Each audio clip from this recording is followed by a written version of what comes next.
Hey, what's up, everybody? I love that we're always 2 minutes early. It's after all we're 2 weeks away from the 2-year anniversary of this. Are we really? Yeah, it's because last year we did it on February 9th, and this year the 8th will be a Thursday. And so that's 2 years. You'd think that after this long, we would have just made it 9:05. No, because if it's 9:05, it'll be 9:10. Exactly. Right. Well, I mean, you know too, like, I mean, no real good band comes out at their 7:30 time. They come out at 7:40. They make you wait that 45 minutes, and then they still wait another time. I think it's called fashionably late. Yes. It's called We've Earned This. We're doing it. What's up, everybody?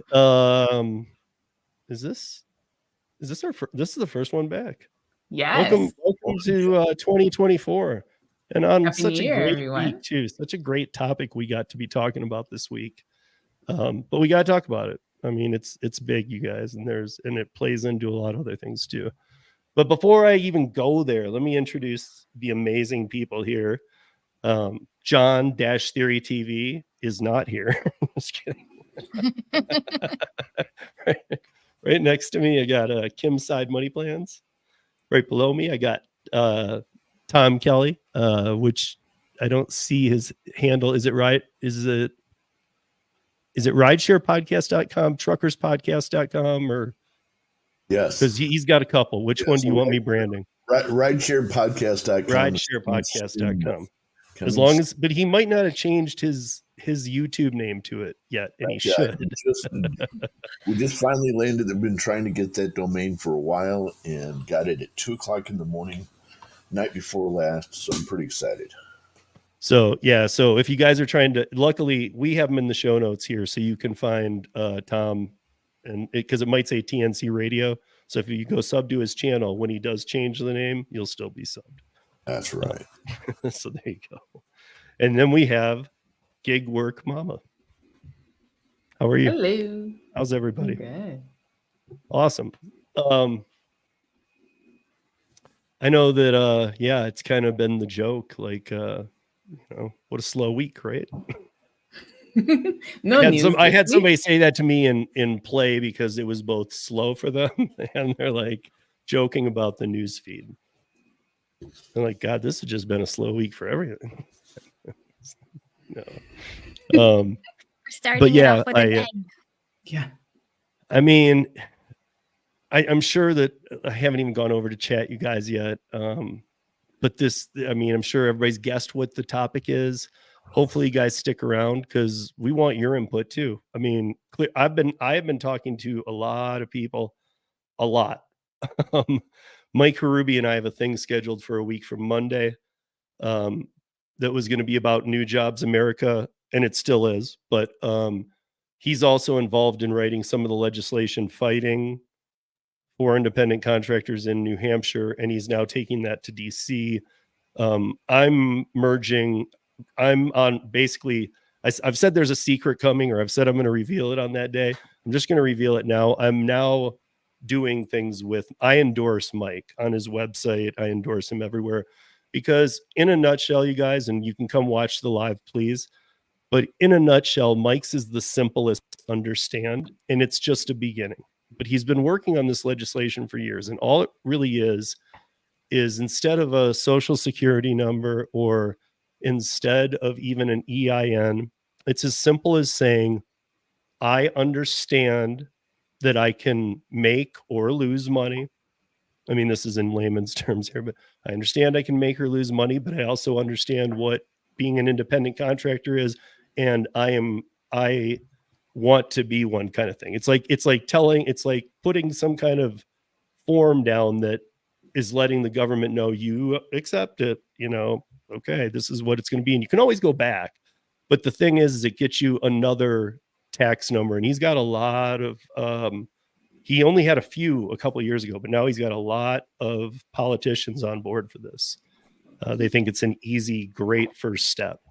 Because one of the things that is always claimed in this stuff is that not just app-based gig workers, but independent contractors, like oh, they're too stupid to understand they need to be W-2. They're not making money. They're getting scammed too, or they're scamming, or, you know, maybe I hang out with an upper echelon group of independent contractors, but I got to tell you, they all know more than the damn politicians. It's like a waiver. Like, it's like you're waivering your rights to be an independent contractor. Exactly. It's like you're declaring them. Right. Yeah, it's not maybe a waiver. Yeah. And maybe there's even things you could, you know, hey, here's all the material. You want to read it? You want to watch some videos? If you do or you don't, it's up to you. But once you say it, it's like a TOS, but it's an upfront, transparent TOS. You know, it's like, do you want to do this? And it would then allow, it would, you know, like Cheyenne doesn't have, they don't have EIN numbers up there. You guys have, what is it called? The TIN numbers? Is that for business? Well, it's business numbers, but yeah. Yeah, so like a TIN. So it would just be another thing for independent contractors. You know, it would be a way to say I'm this, and then they could categorize that as another category, which I've always said there needs to be a hybrid one. That's where I finally aligned with Mike. It's not like we're both thinking the same thing, but I heavily believe in everything he says. And he keeps it very simple. He even uses the joke, the acronym KISS, which we have all joked about, you know, keep it simple, stupid, which I find really funny since he's dealing with Washington. He's like older and been dealing with all these Washington people forever. You know, he's like using keep it simple, stupid type terminology. And I say to him, I'm like, when you're down in Washington, he's like, because he doesn't swear. He's very polite. If you guys have seen Mike and I before, but he's like, you'd be surprised. He's like, we get very, very lippy with each other. How have you talked to Kim, Kevin, or, you know, Karen about what's been going on this week? Yeah, so I talked with Mike. I've talked with Karen. I talked with and I've been going crazy back and forth on Twitter with Kim Cavan. Kim Cavan is, if you're on Twitter, the Kim Cavan, follow her. Right now she is dropping 25 tweets per day, and they're all super important. She's like exposing everything. And yeah, I know that. I don't know if I didn't pull it up for tonight, the image that I sent these guys of the Lorena Gonzalez tweet, and it is still obviously not official, but from a lot of people I've talked to, they think that it will happen. That, and what we're talking about is there's a Prop 22. Literally every state thing has to, the federal outweighs it. But normally we don't use the federal, like for minimum wage on the federal level is like $7.75. I think like 9 states use $7.75 as minimum wage. So 41 states go above, if not double, the federal minimum wage. So I guess I'm saying that because sometimes it's like a guideline. So the way I'm seeing all this happening, yes, it's hitting the traditional ICs, but it's absolutely hitting the gig workers, because it's like a Trojan horse that the federal level, it's the PRO Act, you guys. I mean, bottom line, it is the PRO Act. There's no difference. He tried the PRO Act. It didn't work. They dismantled it, tried to push it through in pieces. Tom and I have talked about this many times on TNC radio. That's why it's kind of all coming to fruition right now. But now it's like the PRO Act back together, just as is, cannot get it approved. And it's just been kicked through and it's already in the DOL. Now, the context that I need to put here is that Julie Sue, we've talked about her before, when Marty Walsh, the Secretary of Labor that was put in place by President Biden, quit to go to be the players union rep for the NHL and make like 3-4 times as much money, see free hockey games, not have to work for Biden, clearly tons of bonuses.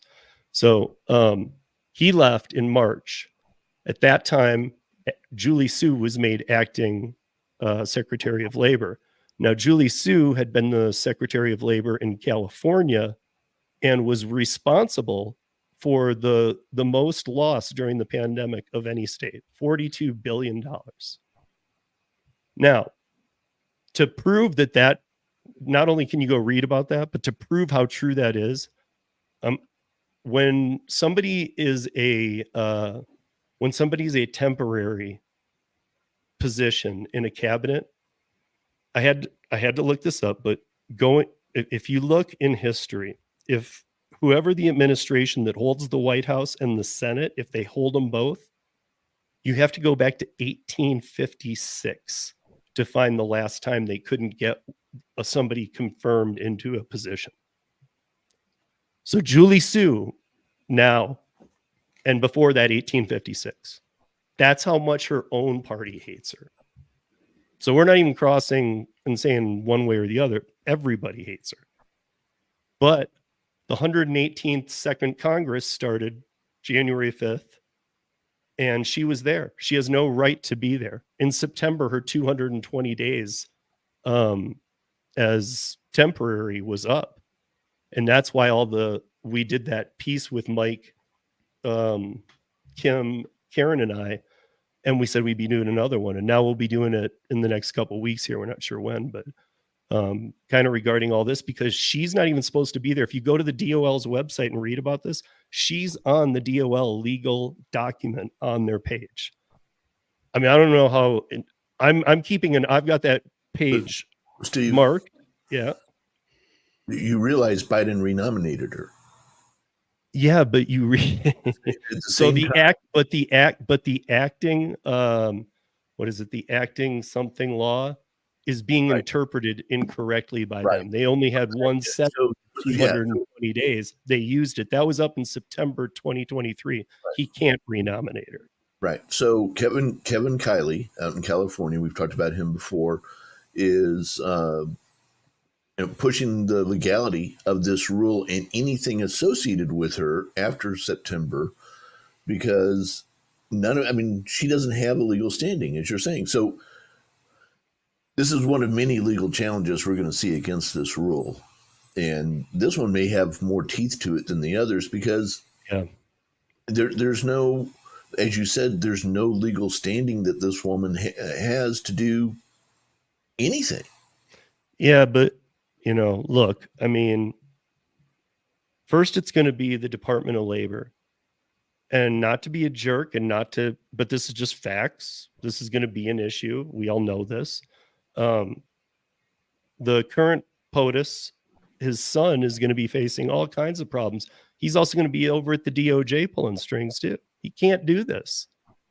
This crap is going to get pulled on him. And, but at the same time, I feel like our system during the pandemic and still today is and it already was before too, but it's so slowed down that we always know that, like, when something happens, you can challenge it and then make it last another year and all. I think that he's literally, and I was talking to Kim Cavan about this.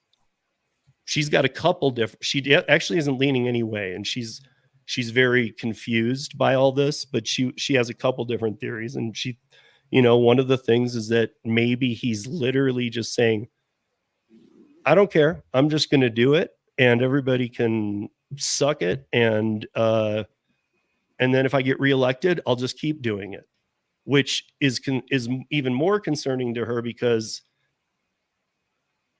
she's of the opinion, and I can't disagree with her, that even the past 8 years, let's say, to be fair to both sides, people have gotten away with way too much.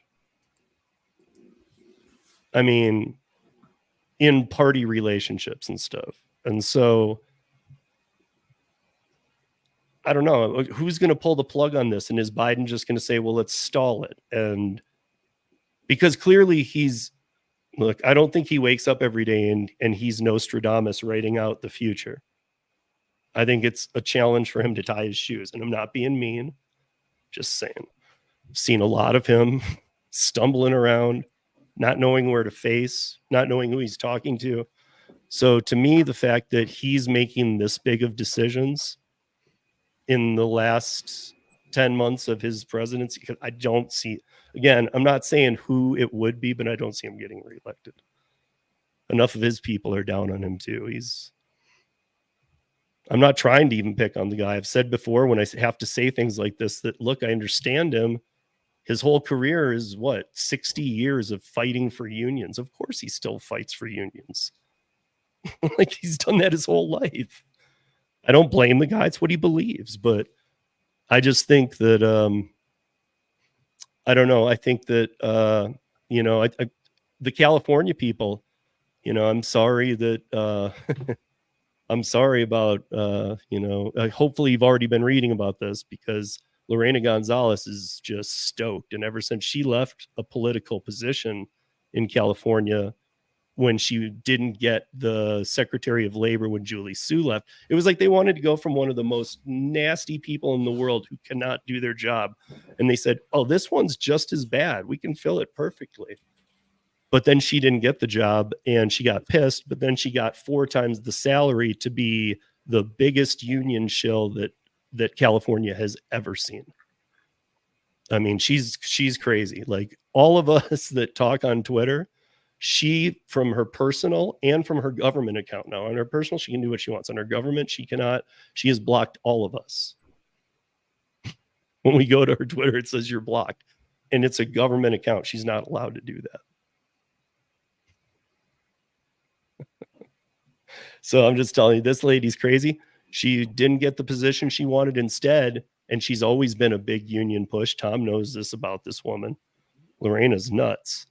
And I mean, she was a drafter of AB5, so it's almost like she's laughing at you now, because she made AB5 to get the gig workers too and everybody else. And she caught the 2 million traditional ICs, but then the gig workers got Prop 22 and the carve out, and she was pissed. And now she's tweeting about, oh, well, now we get our day in this, we're going to bury you and you're done. Prop 22 is over. And the people I've talked to, I've said, will it be though? Because, I mean, I don't know. And they're like, everybody I'm talking to is saying, yeah. And I'm like, but, Prop 22, is Prop 22 law? Is it, I can't remember how that proposition works. And they're like, it won't matter. And like that, the unions are gonna shove this thing down their throats, because Prop 22, as we know, doesn't even benefit rideshare drivers, which it was made for. It only benefits delivery drivers, which they didn't count on. So, anyway, I don't know. Cheyenne, to you, have you even been watching this? Are you going, what the hell is going on? What is wrong with your country? Well, everyone's talking about it, right? So obviously you're seeing a lot of YouTube videos about it. You're seeing a lot of different opinions on it and different point of view. I have not looked at the actual news conference or anything that happened. So what I know is coming from other people. And I'm just like, you guys could keep it on that side. Like, no. I mean, you guys have your own type problems. Let's not. We definitely have our own problems. And I saw someone in a. No, like. I wouldn't be proud of you. I remember during the truckers, I got to know how well it was. And that's when I saw, God, I wouldn't want this system either. Yeah, let's not talk about truckers too much over here.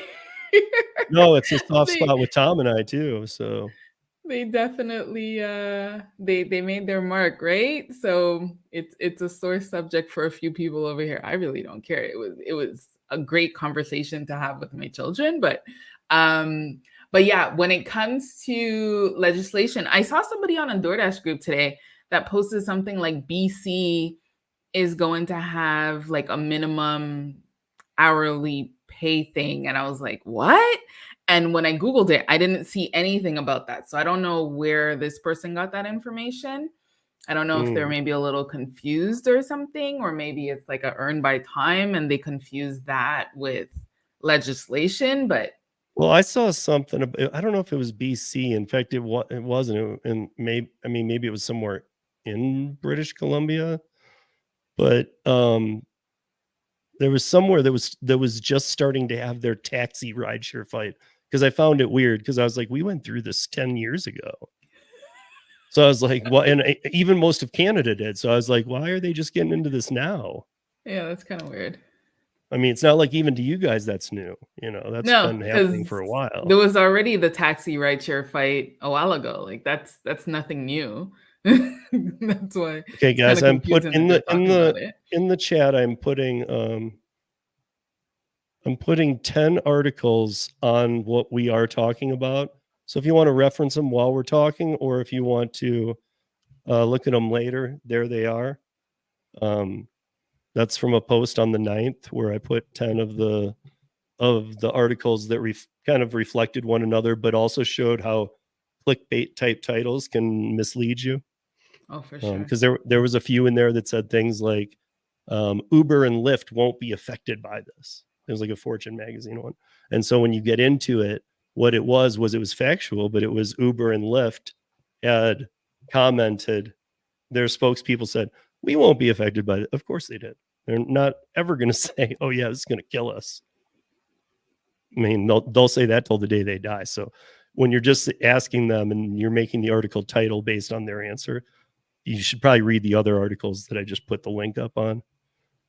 That was actually one video that I saw. Someone was referring to the fact that Uber is like, we're going to try to make sure that the government hears what the actual gig workers want, and that they want to continue with their freedom, and we will continue to work with the government to be able to provide the gig workers with their freedom. And I'm like, that sounds weird. Like I don't think you control this this narrative right now.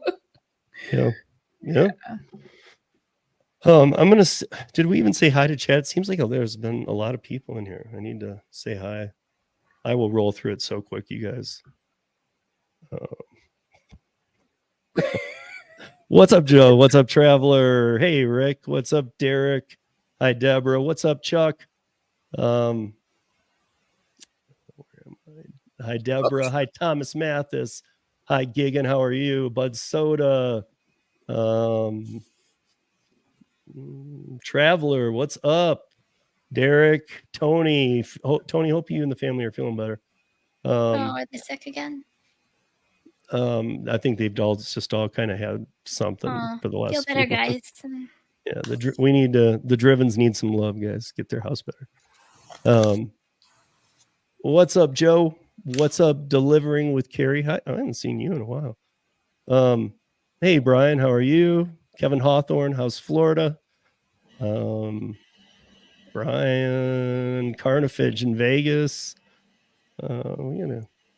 Hey, Gary Middleton, what's up, dude? Hey, Gary. Dana, how you doing in Boston?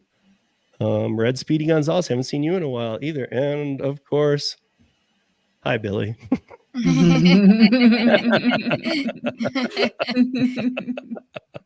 Luckily, everybody on this panel was here that night, so we all know what it means. And we saw the video. It was really funny. That was a funny video. But yeah, so side note, that was actually my first video that I watched for Let's Play DoorDash. And I was like, let me go back to a different video to see how he usually is. Oh, you mean after we did that? After we did that, I went and I watched the video and I was like, oh. Yeah, I mean, well, I have to send that to Tom too, because Tom will find that amusing, especially because you probably haven't watched his channel either. So you'll think this is really, and it's like he was on the game show, but the whole thing. Okay. And actually, I think if I'm correct, that was the first video, Joe, that you did that and made that up. And it's pretty funny. He did the one on his channel, right? So that was the one that I saw, and then we had the game show. Right, he made it up before the game show. Yeah, I was like, video. Wow, this was hilarious. First impressions. Yeah, exactly. You should just make all of your videos unlisted except for that one, and only do them that way from now on. Talk about getting into character every day. Yeah, but he he says he is the one person out of all of us, you guys. Like he ebbs and flows better than the rest of us that absolutely count on this. Joe's W-2, I think, pays him pretty well. I know it does. But so when he does this, he always says, even at the beginning of the videos, he's like, let's play the game. Yeah. He's the guy like gambling. He knows this is bullshit. The fix is in, and maybe I'll make out good tonight. I don't know.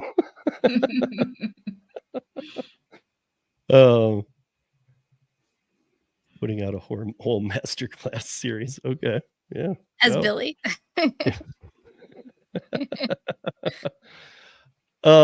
So we were rolling through these before. I do want to say this, and then we'll see what else we can hit on. I'll go through this really quick, you guys, but I want to show you guys a couple screenshots because for a long time we've had the website driverrights.org. I'm going to put it in the chat because whenever I say it, people always think I say drivers rights, but it's not. It's driver rights.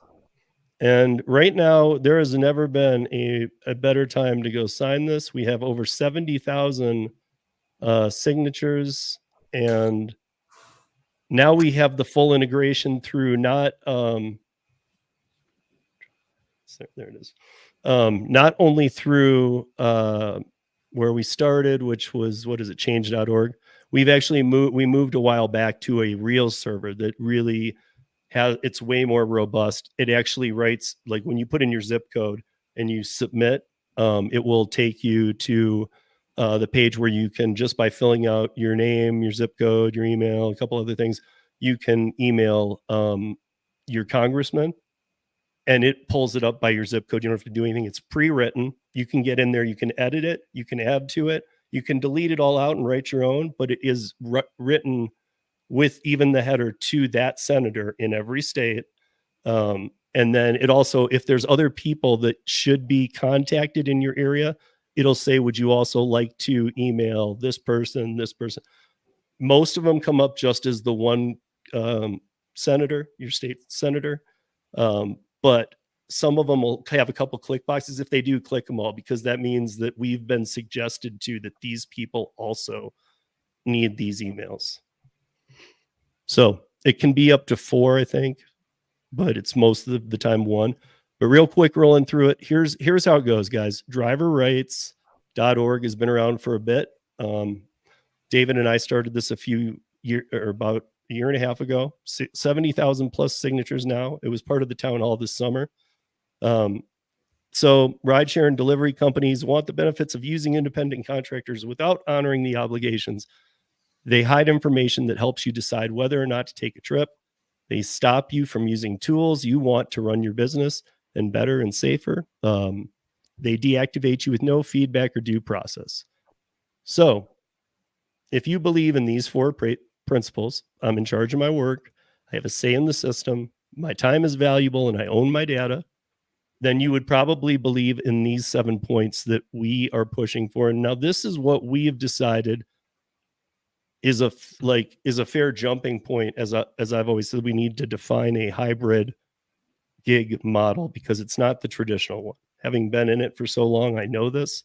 So we took out some things of traditional, not a lot, but really just got it down to what we need and should have to, and there should be no argument from the companies. So we did remove some things as well, but right to transparency and compensation, full pay, time, location, travel distance, where you're going. Is there health or safety issues? Are you transporting courier goods that you need to know stuff about? Anything you need, all the details.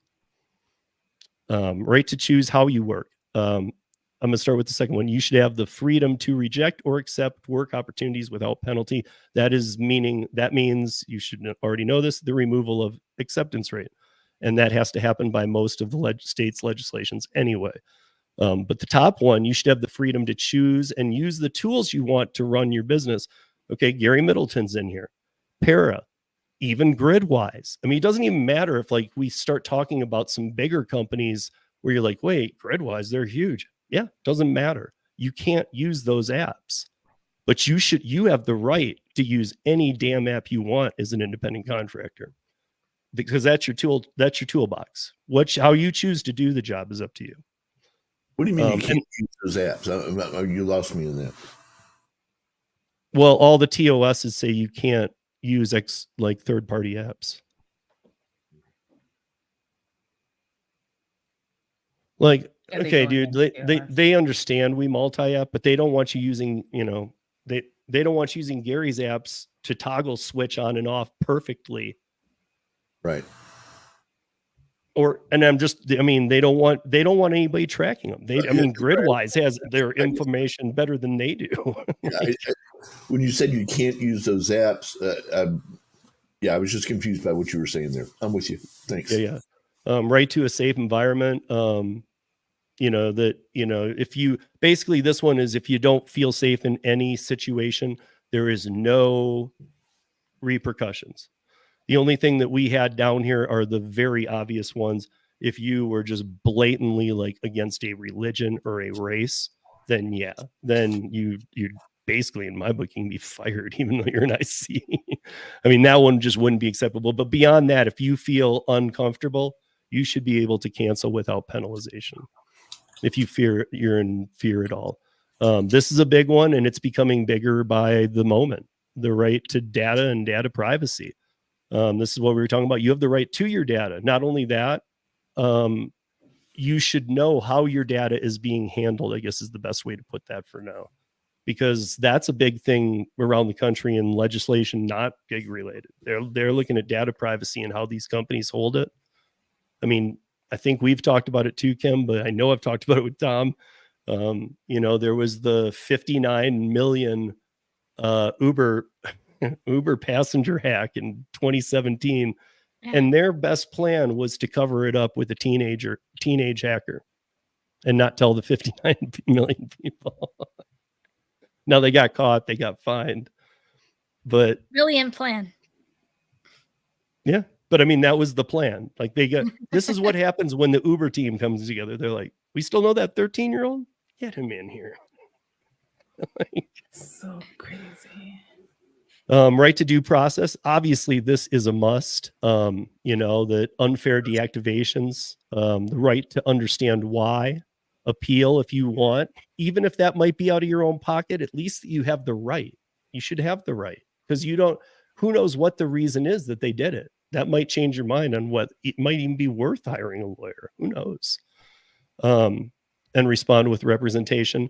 I can say this while we're on this, you guys, no affiliate link, but if you're going to, free consultations at Legal Rideshare from Bryant. He gives everybody a free legal consultation, even if he can't help you, or if he doesn't think it's a worthwhile case, he'll tell you why. He'll take the facts.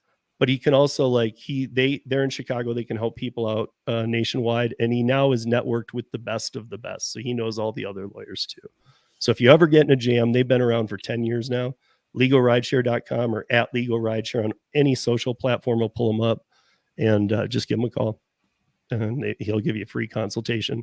And in fact, I was just talking to him, and he even said that, he said, just, the best thing people can do is if something happens, get in touch with me immediately. So, right to a voice. And I think that Kim can relate to this one because we actually lived through this at the town hall. You should have an opportunity to be part of the conversation. Now, we started that conversation at the town hall. We put it together, but there were some other people that showed up. I mean, were there 100 Congress people? No, but it was a damn good start. And it was pretty amazing that he did show up. Yeah. I mean, this guy, first of all, for those of you that don't know, he ended up, I have much more respect for the guy than I did. I thought he was just a piece of junk, Sergio was kind of bothering him on Twitter. No, not at the thing. On Twitter, he was saying, no, we got to talk. He was like, why'd you do this? Why'd you go against Stephanie's bill? And he wasn't answering him because he was busy. I don't know. But then Sergio cornered him like this. Said, you ain't going nowhere. And he talked to him for a while. And he was like, I'm the one that's always bothering you on Twitter. And they actually connected that way. He's like, oh, you okay, Sergio? How you doing? which I found funny because he actually was like, "Oh, you're that guy that annoys the hell out of me." And you live in California. You don't even live in my state. But then Kim, Yeah. like it was like we were doing anything we can just to keep him like engaged, but also informed. And I think we all told him different things.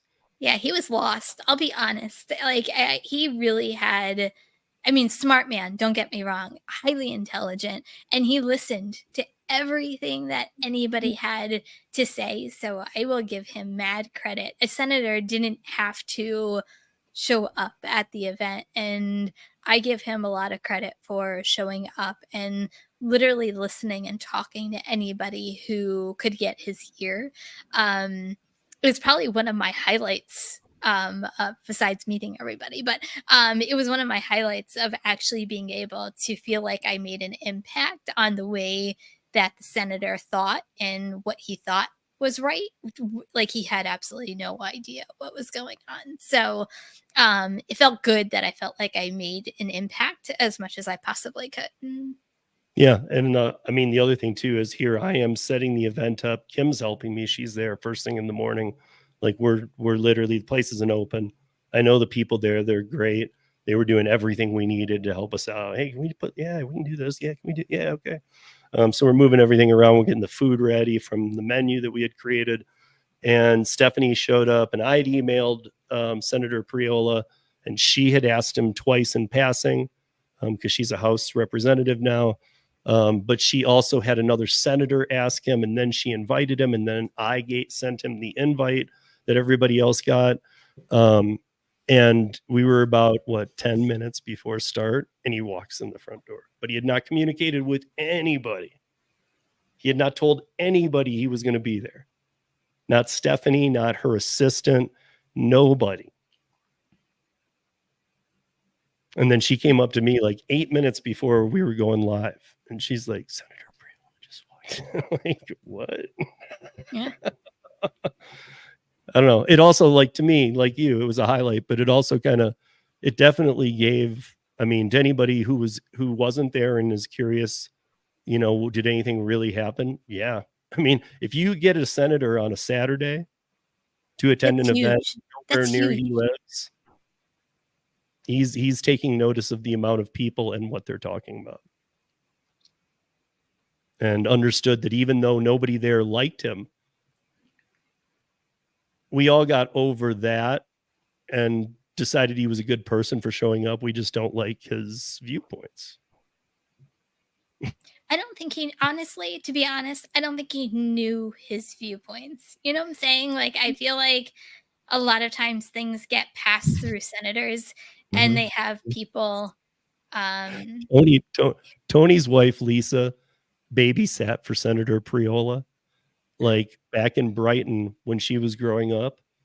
And she said something very weird to me. So Lisa Driven said, she was like, "I know Senator Priola," like, as he's in there and he's there. And I'm like, "Well, go say hi to him." She's like, "I used to babysit his kids, her nanny for his kids." And so I was like, "Well, go say hi to him." She's like, he will not remember me. And I was like, "Dude, if you watched his kids on more than one occasion, he'll remember you." And she's like, "I swear to God, he will not remember me. He's an asshole." Wow. See, let me see. Tony, here's Tony's. My wife probably did. No, she didn't. That's what I'm saying right now, Tony. I had asked her.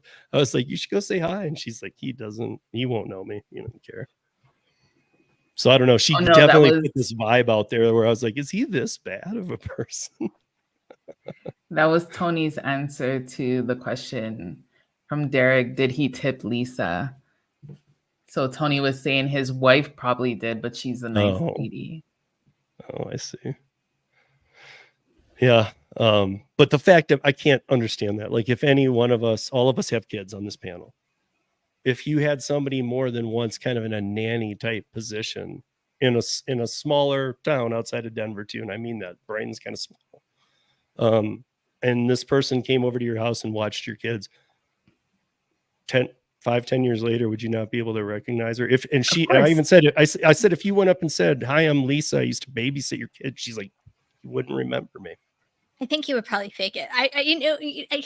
You know how if someone But comes that's up my to point. you Who would have to and fake that? goes, "Hey, by the way, I used to babysit your kids," even if you had no clue what they'd be able to do, you'd be like, "Oh, right, I remember you." Like, even But though how do you really, not remember who watches your child? I absolutely. If somebody said that to me that didn't, I absolutely would be like, "You never babysat You my never kid. watch Get out of here, you exactly. homeless bum. What are you doing? Get on my face." He must be completely disconnected Beat then it, if he's not Cracky. going to remember. Hey, Steve, before we run out of time, I want to give you a different perspective back to the rule. There Yeah, are, please. in the trucking industry, which, by the way, has so much in common with rideshare drivers when it comes to this kind of stuff. There are two major groups. There's the ATA and the OOIDA. Okay. Now, the OIDA is what we call OOIDA. That represents the independent contract driver. Okay. The ATA are drivers who work for big companies. Mhm. So, and they essentially agree on nothing. Okay. They that's their nature, is to disagree on So everything. if I buy my own rig, I have to be part of the OTA. No, you don't have to. But Okay. that's what you would do, because Okay. they I mean, they're huge, and they've got a huge arm in Washington, and they're really looking out for the independent contractor. ATA really looking out for the big companies. Mhm. So they naturally don't agree on anything. ATA is very union influenced, very Oh yeah. you know. However, on this, they both agree that this is crap, and that this can't go forward, and that this would do major damage to the trucking industry, and really feel like that what this would do to the economy with the March 11th implementation date, that it's being vastly underreported and vastly misunderstood what happens in the trucking industry if this rule goes forward as is. And so they're both. Kim Cavan's been dumping some stuff on it too. She's been dumping everything, but Interestingly enough, the OOIDA actually said we think we hate it, but we're still looking at it. So, where the ATA, who you would think would have said something like that, the ATA is like, no, we hate this, and we hate Sue, and we can't believe we renominated her, and I think we need to quit saying that, because it broke the Constitution. We need to say, without sounding like you're leaning too far one way, but just being honest, they broke the Constitution. She's not even supposed to be there. well, that's we'll let the lawyers figure that part out. Okay, but she's the point is, you can take two groups that are just kind of natural enemies, if you will.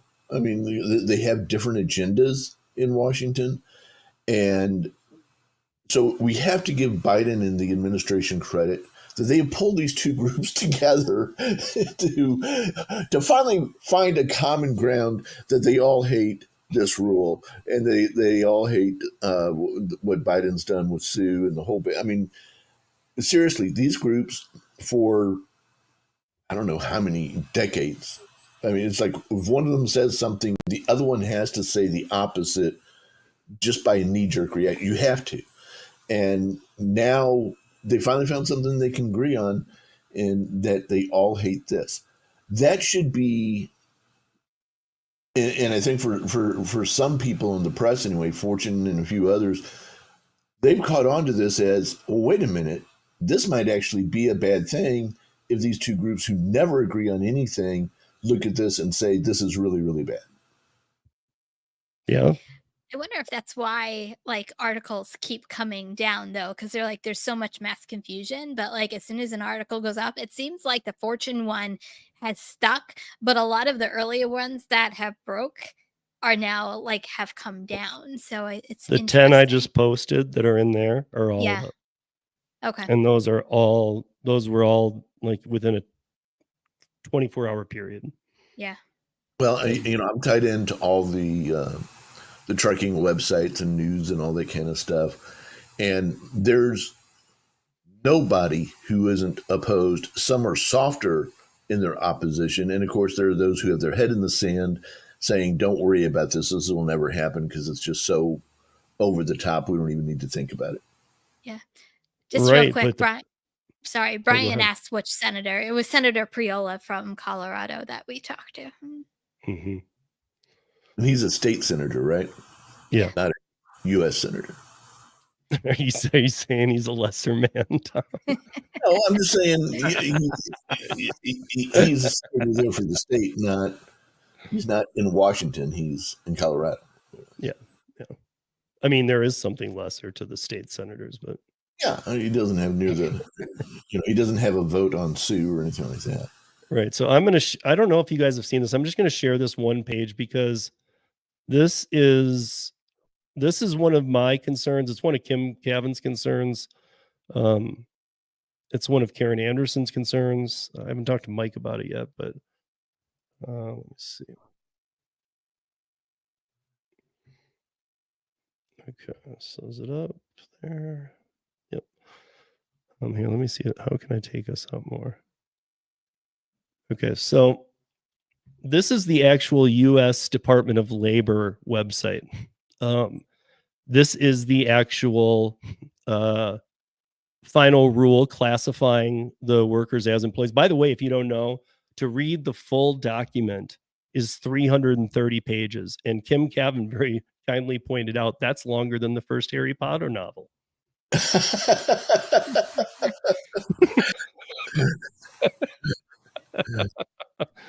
But the department, so here's some of the problem in here is that they're talking about classifying workers as employees or independent contractors under the Fair Labor Standards Act. When I talked to Mike Harubi, the Fair Labor Standards Act was done about 80 years ago. It needs a major overhaul, and it does not fit. Even he sees this with anything, the speed we're moving technology. So there needs to be that hybrid model or a break in the W-2 independent, because it's like they're trying to erase something that's going to happen, but it's going to happen anyway. So the U.S. Department of Labor today, and this was on the 9th, I think. This was Tuesday, announced a final rule to help employers and workers better understand when a worker qualifies as an employee and when they may be considered an independent contractor under the Fair Labor Standards Act. The rule provides guidance on proper classification and seeks to combat employee misclassification, a serious problem that impacts workers' rights to minimum wage and overtime pay. Facilitates wage theft, allows some employers to undercut their law-abiding competition, and hurts the gig economy at large. Misclassifying employees as independent contractors is a serious issue that deprives workers of basic rights and protections. This right here is why I'm saying Mike Harubi's thing makes so much sense. Because if you say, no, that statement isn't true for me and I'm good, that's all you should have to do. Because this is still America. It is still, people come here to, a lot of people come here for the wrong reason, but I mean, you're supposed to be able to come here and the land of freedom, like the American dream. Well, this is taking it away. This is all from explained acting. And they even put acting in the damn DOL bill. Acting Secretary of Labor, Julie Su, she cannot pass anything as acting. It says that in the Vacancies Act. And on the DOL's website, they have it. My good guess is at some point, I took screenshots of this with the date in it because at some point that acting will be gone. Just mark my word on that. This rule will help protect workers, especially those facing the greatest risk exploitation, by making sure they are classified properly and that they receive the wages they've earned.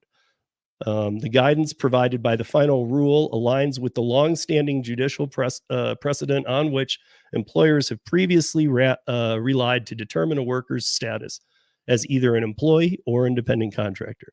The new rule will preserve essential worker rights and provide consistency for entities covered by the Fair Labor Standards Act. The new independent contractor rule restores the multi-factor analysis used by courts for decades. That is for those of you that aren't familiar, that is the 6-prong ABC test. So that's the ABCDEF test. Means it's harder. And ensuring that all relevant factors are analyzed to determine whether a worker is an employee or an independent contractor. The rule addresses 6 factors that guide the analysis of a worker's relationship with the employer, including any opportunity for profit or loss a worker might have, the financial stake and nature of any resources a worker has invested in the work, the degree and permanence of the work relationship, the degree of control an employer has over the person's work, whether the work the person does is essential to the employer's business. That's where all of us will fail. That's the second B. And a factor regarding the worker's skill and initiative. The rule separately rescinds the 2021 independent contractor rule. That's the one that Trump put in place. It doesn't matter what you think of Trump at all. That's not what I'm saying. This is his rule, though, and it made a lot more sense. In crafting the new rule, the department's wage and hour division considered feedback. If you guys remember, we had that feedback period. I also don't believe this too much because they spent tons of money shutting it down early because the bots had taken over the feedback. So how do they know which were bots, which weren't? I mean, I know they figured out some, but they shut it down 2 days early. So the 5 days we were supposed to have, we didn't have. So they shut down the comments. I don't know. Final rule takes effect March 11th, like Tom said. But here's the thing, you guys. One of Kim's Cabin's tweets today said that already today, somebody was prosecuted under this. So in the 330 pages, it does say it's in effect, but it's like in soft open. It'll be launched on the March 11th. So we're already in it. It's already on. Will they do anything? I don't know. I mean, will they do anything till March 11th? No, they're probably just doing it slow and rolling out a couple things.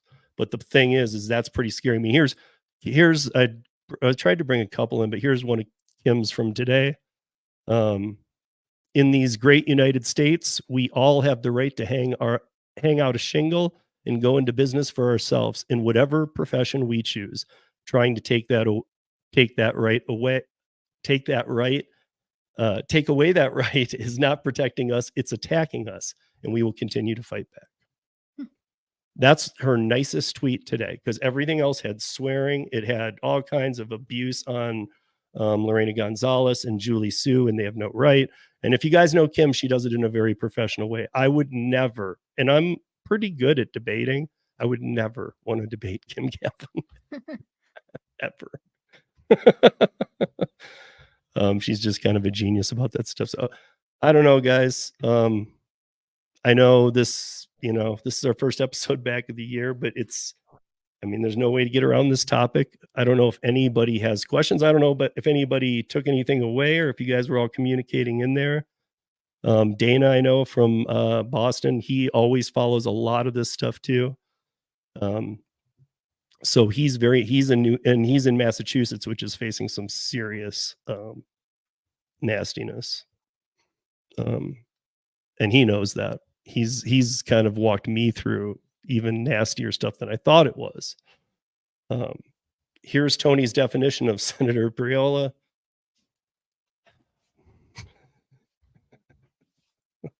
I won't even read it out loud. It's just for you guys if you want to see. Okay. Maybe you're sick, Tony. Drink some water. Call him. Make up with him, Tony. But yeah, guys, this is really the subject for this week. And I'm glad to see a bunch of people made it in. I hope a lot of people watch on the replay, because I do want to kind of keep this ended within the hour, because it was one topic, but I think it's super important. But we'll next week we'll come back with a whole list of topics. Even if we have some of this to talk about, I don't want to make it so that every week all we do is just lay into this. So maybe we could have if it needs to be a little segment update. But then we'll also have our normal, let's talk about some gig apps like I did yesterday. Like I'm now trying out some new things. I just took my first fetch.